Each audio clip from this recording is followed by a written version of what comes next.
अस्सलाम वालेकुम। मैं लाइफस्टाइल विद सादिया में आप सबको खुश आमदीद कहती हूँ और उम्मीद करती हूँ आप सब भी बिल्कुल खैर खैरियत से होंगे इंशाल्लाह। आज आपने मेरे थंबनेल पे देख लिया होगा कि मैं किस बारे में वीडियो बना रही हूँ, और वो है जी कि तुम सारा दिन करती क्या हो। मेरे अभी तो अक्सर ये वाली लाइन बोलते हैं और मुझे बहुत गुस्सा आ जाता है, और मेरे ख्याल में काफ़ी ज़्यादा मेरी फ्रेंड, मेरी बहनों जैसी दोस्तें भी मुझसे इस मौजू पर बात कर चुकी हैं। तो आज देखते हैं कि सारा दिन मैं क्या करती हूँ, और आप भी मुझे बताएंगी कि क्या आप भी सारा दिन फ्री बैठी रहती हैं मेरी तरह। जिसका आगाज़ जी सुबह उठते ही मैंने नाश्ते से किया। सबसे पहले जी मैंने बनाई चाय, उसके बाद मैंने साग को सुबह सुबह फ्रेश लगाया तड़का, क्योंकि साग मैंने रात को बॉईल करके मैश करके रख लिया था, और सुबह सब ने कहा था जी नाश्ते में हम खाएंगे पराठे के साथ साग। तो जी मैंने यहाँ पे बनाना शुरू कर दिया साग, क्योंकि सबकी फरमाइशें भी पूरी करनी है। और आखिर जी सारा दिन तुम करती क्या हो, हर काम भी टाइम पे करना है ताकि कोई भी नाराज़ ना हो, ना हस्बैंड ना बच्चे, और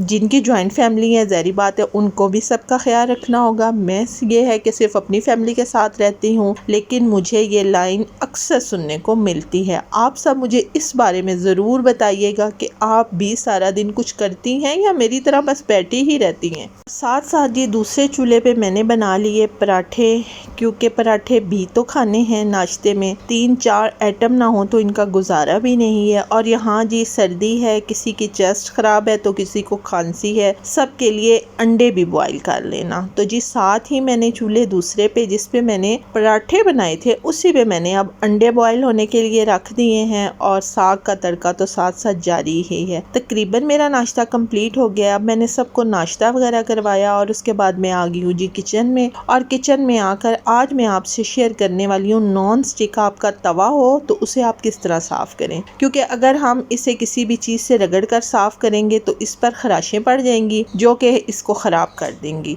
इसके लिए आपने तवे को अच्छे तरीके से कर लेना है गरम, और उसके बाद आपने इस पे नमक डाल देना है। नमक आप इस पे चक्की वाला भी डाल सकते हैं और नमक आप इस पे नेशनल का भी डाल सकते हैं। जब आपका तवा सही गर्म होगा तो आपने लकड़ी के चम्मच के साथ इस नमक को हिलाते जुलाते जाना है, और हल्का हल्का सा साइडों पे सारी तरफ जहाँ जहाँ पर हमारी रोटी वगैरह बनने की वजह से एक ब्लैक लेयर बनना शुरू हो जाती है, और कुछ टाइम के बाद वो बाकी रोटी जब हम बनानी शुरू करते हैं तो उस पे चिपक कर रोटी को ख़राब कर देती है। इस सारे को वैसे तो जब देसी तरीका होता था, मतलब लोहे के तवे वगैरह होते थे, तो उनको तो रगड़ के कुछ भी वो स्टील तार वगैरह मार के स्कॉच ब्राइट और उनकी रगड़ाई शगड़ाई करके हम चमका लेते थे, लेकिन इनको ऐसे नहीं कर सकते। इसके लिए ये बेहतरीन तरीका है, आप इसे नमक के साथ अच्छे तरीके से हिलाते जुलाते जाएं, और ये आप देख रहे होंगे कि कितनी आसानी के साथ गर्म तवे से ये सारा कुछ उतर रहा है जो इस पे ब्लैक ब्लैक लेयर जम गई थी, जिसकी वजह से हमारी रोटी, हमारे पराठे वगैरह पकाने से सारे ख़राब हो जाते थे। वो ब्लैक उतर कर रोटी पे चिपक जाता था और रोटी बहुत अजीब हो जाती थी। इसको आप अच्छे तरीके से तकरीबन 10 मिनट तक ये अमल करेंगे, हिलाते जुलाते रहें। नमक जितना आप इसकी हर साइड पे लगाएंगे, हिलाती जुलाती रहेंगी, तो आपकी अच्छे तरीके से ये लेयर उतर जाएगी और तवा साफ़ सुथरा हो जाएगा।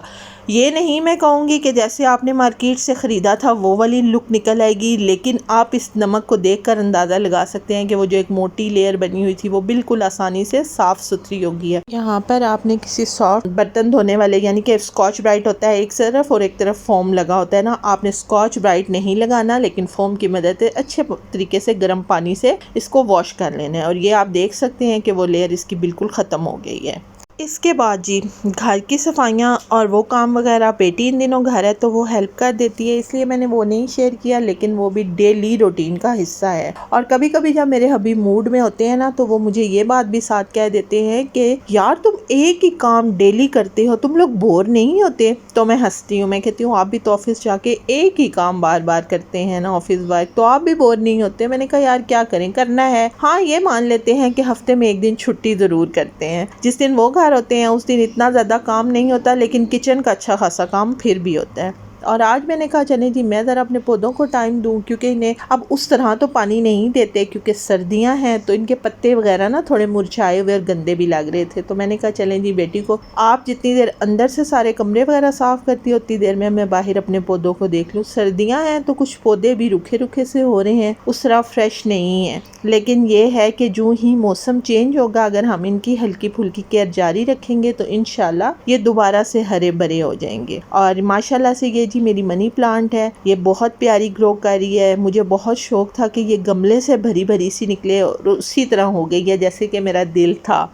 इसके माशाल्लाह जो रूट्स हैं वहाँ से पत्ते बहुत अच्छे निकल रहे हैं, लेकिन जो जो ये ऊपर जा रही है तो इसके पत्ते पता नहीं क्यों पीले हो रहे हैं, शायद ये भी मौसम की एक वजह है। और ये भी एक प्लांट है, ये मेरी सिस्टर ने मुझे बास्केट में लगा के दिया था। ये माशाल्लाह से बहुत ही प्यारा है, ग्रो भी कर रहा है माशाल्लाह से। ये ऐसे लगता है कि इससे सर्दियों में कोई फ़र्क नहीं पड़ता, माशाल्लाह से बहुत प्यारा है। और इसके बाद जी सबसे ज़रूरी काम कि हमारा जग्गू बीमार हो गया, और ये देख लें मेरी बेटी उसे गोद में लेके बैठी हुई है और बिल्कुल मुरझाया हुआ है। मेरा काका, ये भी मेरे बच्चों की तरह मुझे प्यारे हैं दोनों, दो मेरे बच्चे हैं और दो मेरे जग्गू बैला हैं। और यहाँ पे जग्गू जी बिल्कुल सैड हुआ है, उसकी आंख में ना इन्फेक्शन हो गया है जिसकी वजह से अभी उसे मेडिसिन डाली है तो वो चुप करके लेटा हुआ है मेरी बेटी की गोद में और वो उसे प्यार कर रही है ऐसे जैसे कोई नन्ना मुन्ना सा काका हो। और वाकई ही ये हमारे घर की एक अलहदा सी रौनक है, काके हैं हमारे घर के और हमें बहुत प्यारे हैं। आप सब ने दुआ करनी है कि अल्लाह ताला मेरे जग्गू को सेहत और तंदुरुस्ती दे और जल्दी जल्दी से ये ठीक होकर शरारतें करे और मेरी लाइफ में पीछे से माँ माँ करे। इतना प्यारा ये बोलता है ना जग्गू।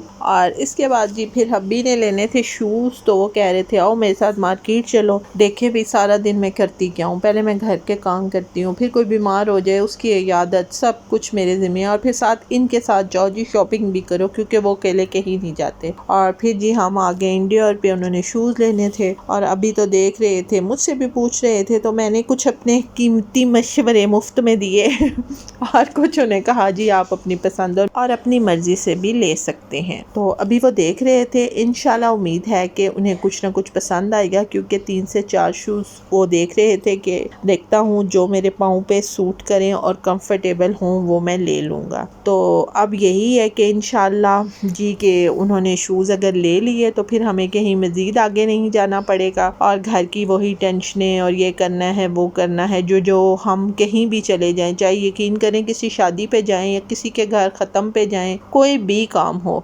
लेकिन घर की टेंशनें ना लेडीज़ के दिमाग में रहती हैं और ये वही टेंशनें होती हैं जिनका अगर हम घर में कुछ ना करते हो तो हमें कोई टेंशन भी ना हो। ज़ाहिर बात है हम घर के काम करते हैं तो हमें टेंशनें होती हैं। बहरहाल जी शूज़ तो हो गए थे डिसाइड, वो हमने लिए और घर आए तो जी घर में ख़बर फैली हुई थी कि बेला नहीं मिली, बेला गुम हो गई है। और जब हमने ढूंढना शुरू किया तो ये बेला को देखें, ये सेफ के ऊपर एक कॉटन पड़ा है, उसमें मैंने एक्स्ट्रा चीज़ें डाल के रखी हैं, उसके ऊपर थोड़ी सी जगह है। ये बीबी वहाँ बैठ के नीचे की तरफ देख रही हैं। और अब मैं आपको ये भी बताती हूँ कि ये यहाँ क्यों बैठी है, क्योंकि आज है जग्गू बीमार। तो जग्गू को हम पकड़ के देते हैं ना मेडिसिन, जब उसकी आंख में ड्रॉप डालते हैं तो वो थोड़ा सा ना दर्द की वजह से बोलता है। ये डरी हुई है कि कहीं मेरी सख्ती ना आ जाए, इसलिए यहाँ बैठी हुई है। और नेक्स्ट जी फिर इवनिंग हो गई थी तो दूध का टाइम हो गया था, बेटा दूध लेके आया तो मैंने कहा दूध को बॉईल कर दें क्योंकि ये सारे ही काम छोटे मोटे मेरी रूटीन का हिस्सा होते हैं सारा दिन। तो दूध को मैंने बॉईल करने के लिए रखा। अब सिर्फ यहाँ दूध नहीं बॉईल हो रहा, यहाँ मैं फ्री नहीं थी और कोई ऐसा पास बंदा नहीं था जो मेरा क्लिप बनाता, साथ साथ मैंने जी आटा भी गूंद लिया था। और इसके बाद जी फिर मैंने कहा सालन बना लें, और ये भी एक सबसे मुश्किल तरीन काम है कि मर्द लोग जो भी होते हैं ना, हब्बी या आपके अब्बू जब होते हैं तो मतलब उन्हें ये होता है कि जो दिल है बना लो, तुम बना लो अपनी मर्ज़ी का। और मेरे घर में तो अल्लाह ज़िंदगी दे मेरे बेटे को, वो तो ना दाल और ना सब्ज़ी, वो माशाल्लाह से बहुत ही ज़्यादा गोश्त का शौकीन है। तो फाइनली मैंने कहा जी फ्रिज में चिकन पड़ा हुआ है, तुम अपनी मर्ज़ी कर लो, मैं मर्ज़ी कर लूँ तो इन्हें पसंद नहीं आता। मैंने कहा जी चिकन बना लो, अभी भी खुश हो जाएंगे और बेटा भी खुश हो जाएगा। और बेटी मेरी इतने नखरे शखरे नहीं करती, उसे मैं जो भी बना लूँ वो खा लेती है, बहुत कम ही वो कभी फरमाइश करे। फिर जी मैंने यहाँ पे चिकन बनाना शुरू कर दिया था क्योंकि इसके बाद मुझे उम्मीद थी कि आज अगर लाइट ना गई और नेट टंग गया तो मैं लाइव कर लूँगी, क्योंकि इन दिनों ना नेट ने इतना कुछ जलील करके रखा हुआ है, ना टाइम लाइव का मिलता है, ना वीडियो अपलोडिंग का कोई टाइम है। कभी घंटे के बाद जा रही है लाइट, तो कभी 2 घंटे के बाद, और कभी आधे आधे घंटे के बाद भी 15-15 20-20 मिनट जा रही है। यानी कि इतनी डिस्टर्बेंस इन्होंने फैलाई हुई है कि कोई ना घर की कोई काम की सेटिंग बन रही है, अभी भी लाइट नहीं है, ये मैं अंधेरे में बना रही हूँ। और बस यही टेंशनें लाइट की वजह से तो कुछ मैं बहुत ज़्यादा परेशान हूँ। कोई शेड्यूल इनका नहीं है, कुछ भी नहीं है। बहरहाल मरते क्या ना करते, जो काम करने थे वो मैं टॉर्च की रोशनी में कर रही थी, क्योंकि मुझे इसके बाद था कि मैं जी आज इंशाल्लाह लाइव आ जाऊँ टाइम पे।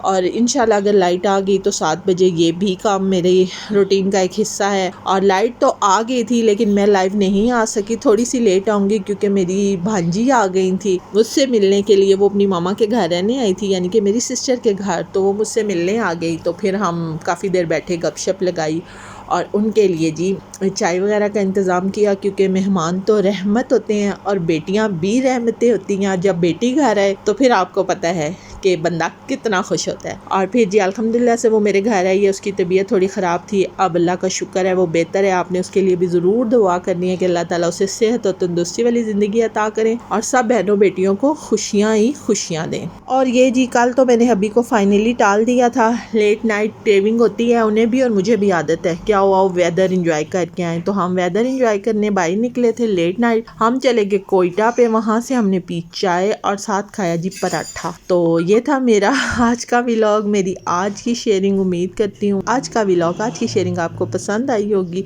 नेक्स्ट वीडियोस नेक्स्ट व्लॉग के साथ इंशाल्लाह दोबारा मिलूंगी। प्लीज़ आप जाने से पहले मेरे चैनल को सब्सक्राइब करें, मेरी वीडियोस को लाइक और शेयर करें, मुझे सपोर्ट करनी बिल्कुल मत भूलें। आप अपना ख्याल रखें, मुझे दुआओं में याद रखें। अल्लाह हाफिज़।